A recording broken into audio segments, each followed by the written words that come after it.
And instead of thinking that it's made of hard, solid matter, try out a new and improved, more accurate theory that this is just made of thought. This is a thought form. What's up, everybody?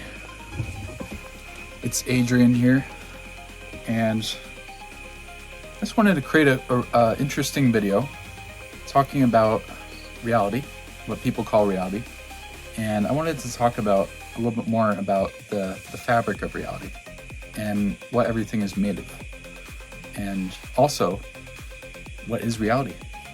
Is it real? Is it not real? Is it fake? Or is it something else? Or does it not exist? Or does it exist? All of these very interesting ideas floating around the internet these days. I'm just going to tell you from my own direct experience about reality. So, from my experience and the experiences that I've had, my spiritual experiences, I can pretty confidently tell you that this reality is a construct made of consciousness. It's not actually solid. It's not actually really there in the way that we think it is. It's not really, there's no actual solid stuff on the other end of our perception. A lot of people assume that there's actually things like objects. They actually assume that those objects are actually existing outside of consciousness, and that they could still exist even if nothing and no one is aware of it. And the only problem with that idea is that there's no actual hard evidence to suggest that at all.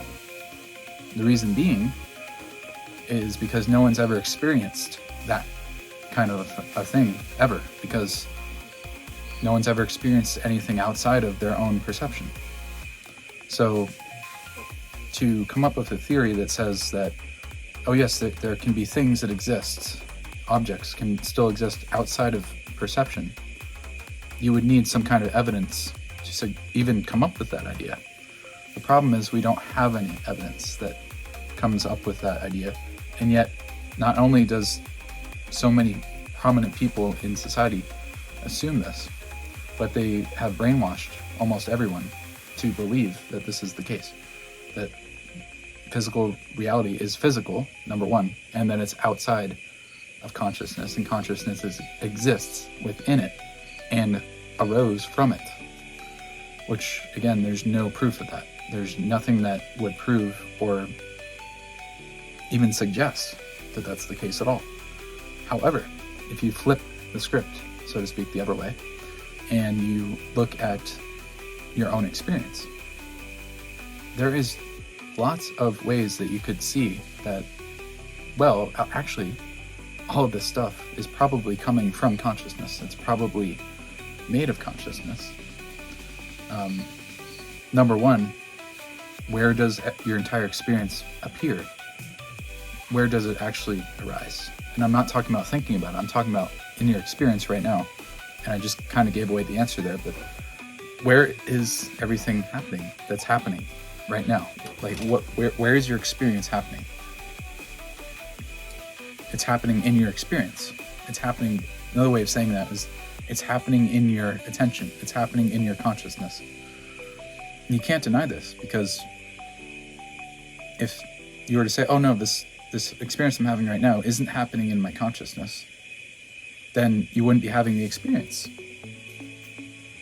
And that just would make no sense if you said that.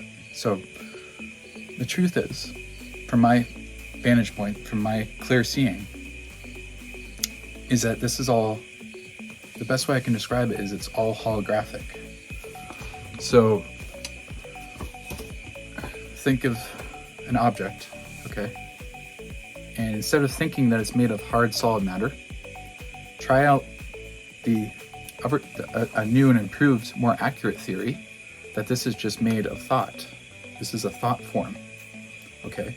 This is thought that has condensed into a solid object. Nevertheless, it's just made of thought.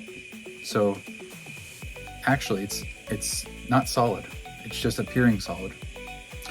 And you can apply this to everything, especially your body, but everything. is actually not solid, which means you're in a dream. And more specifically, you're in a dream inside consciousness. Okay? Because everything around you is made of consciousness, including your body. And think about it. Is your body appearing inside of your consciousness right now? Or is your consciousness appearing inside your body? Which one is it?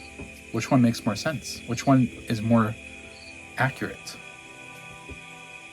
In my experience, I found that the idea of the fact that the body is actually appearing inside my consciousness seems to be the most accurate, because that's my direct experience of it. There's this thing, this body, this sensation that I call a body, and a picture that I imagine of it. And I put those all together in my mind, and I realized that that's all in my mind. This whole body thing is happening inside my mind. So I just find that to be really interesting and really exciting when you really start to experience this. It's kind of like a natural psychedelic. When you really start to meditate on these ideas, you start to meditate and try to figure out what's actually real, what is reality, and you can have some pretty cool experiences just through pondering these ideas. But one thing for sure, I do not believe at all that there is an external world. I believe that this is all constructed out of consciousness, and that we are collectively generating this dream. And there's a bunch of us, billions of people, and also take into account the animals too. Basically all the beings that are plugged into the matrix.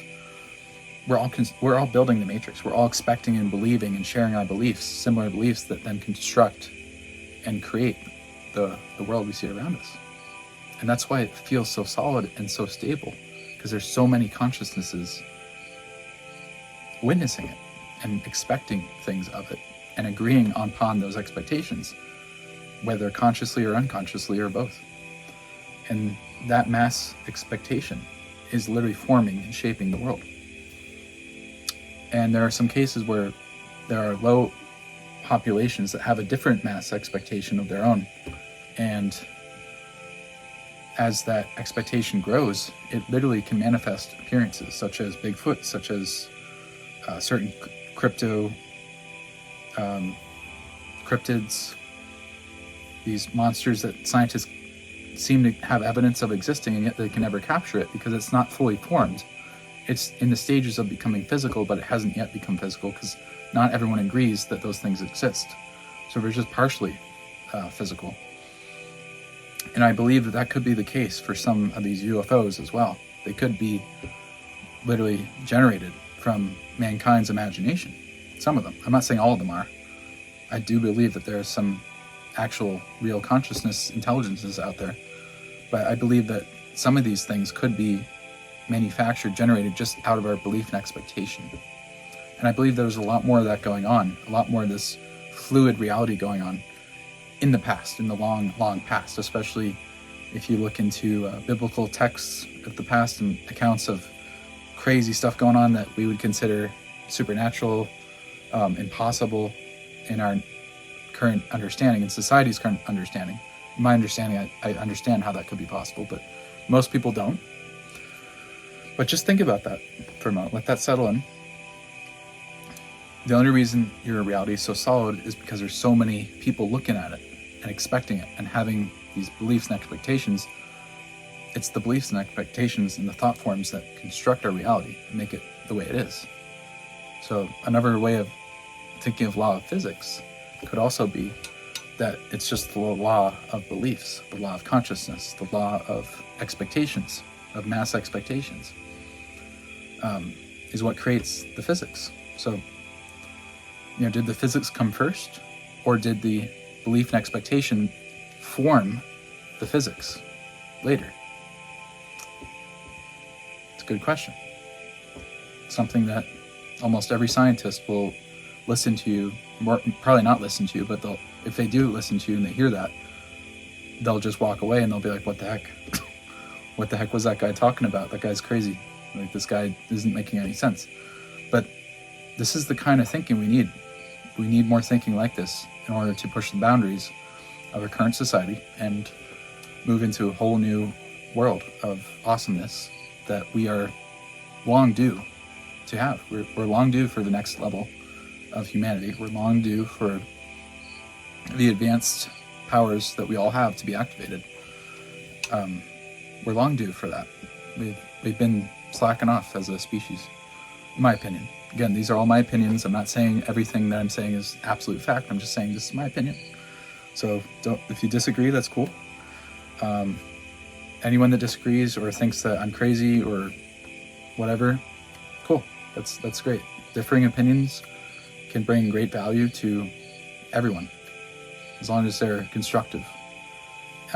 So definitely leave in the comments below if you resonate with anything I'm talking about, if you've had any experiences that would confirm anything I say, or even better, that would confirm the existence of an external world and that it's not in consciousness. If you've had any evidence to suggest that, to actually point towards that, please drop that down below. I would love to see it, and I honestly want to see it, because if there is, I would like to know about that so I can get a clearer sense of reality.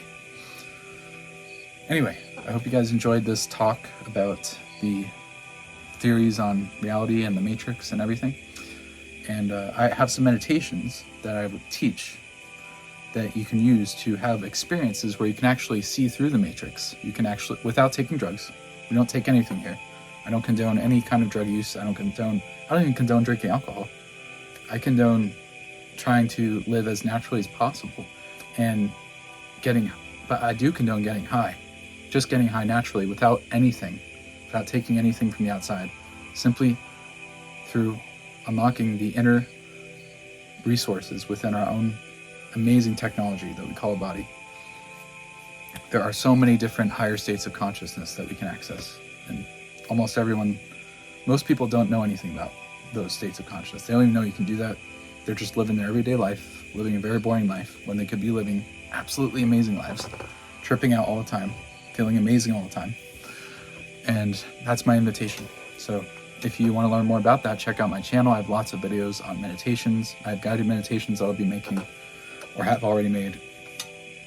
So check it out, and if that sounds exciting to you, and I will see you guys in the next video. Like and subscribe, and yeah, thank you. Thanks for watching.